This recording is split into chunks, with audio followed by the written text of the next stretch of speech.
In a tranquil village nestled beneath the towering green mountains, the blue sky seemed to watch over with a gentle gaze.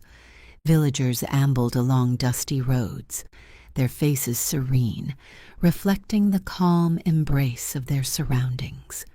In this peaceful haven stood an old, abandoned well, its moss-covered stones whispering tales of neglect and time. Grass and vines tangled around it, giving it an eerie yet magnetic aura. Among the villagers was a curious young boy, Hassan, with eyes wide and brown like chestnuts.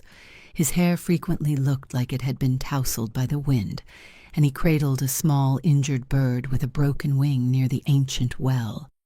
Hassan's heart was gentle, and his mind brimmed with questions as he studied the fragile creature.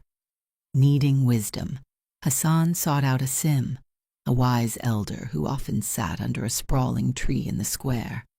Asim, with a smile that seemed to contain the tranquility of 100 dawns, motioned for Hassan to join him, acknowledging the unspoken question in the boy's eyes. Guided by Asim's gentle advice, Hassan took to caring for the bird with a dedication that belied his years. He fed it diligently and crafted a small nest for it to rest safely, though it still struggled to soar.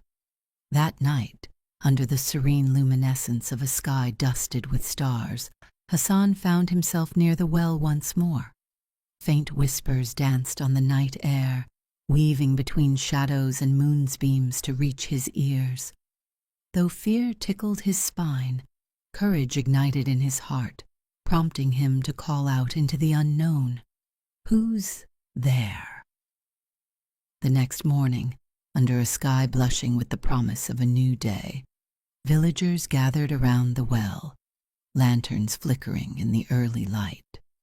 They held tools, embodying a collective will to uncover the secrets buried beneath the well's surface. Asim stood among them, speaking of the well's restoration as a pivotal community endeavor, bringing nods of agreement from the crowd. Together they worked in synchrony, removing mud and stones that had long choked the well. With unwavering persistence, the villagers, including young Hassan, pushed forward, casting off layers of neglect to reveal a conduit of life. Amidst their labor, a moment of triumph erupted as clear, refreshing water began to gush forth, glinting under the sun's rays. Cheers filled the air, an outburst of joy and relief that washed over the village like a cleansing rain. In the aftermath, Asim addressed the villagers by the revitalized well, imparting a lesson carried by his gentle voice. Just like this well, our hearts need cleansing too. With patience and effort, we can turn darkness into light. The village thrived, harmony resuming in a scene of children's laughter, the melody of villagers drawing water, and the miraculous flight of a bird once thought lost. The message lingered: never judge by appearances. Effort and hope can bring life back to anything.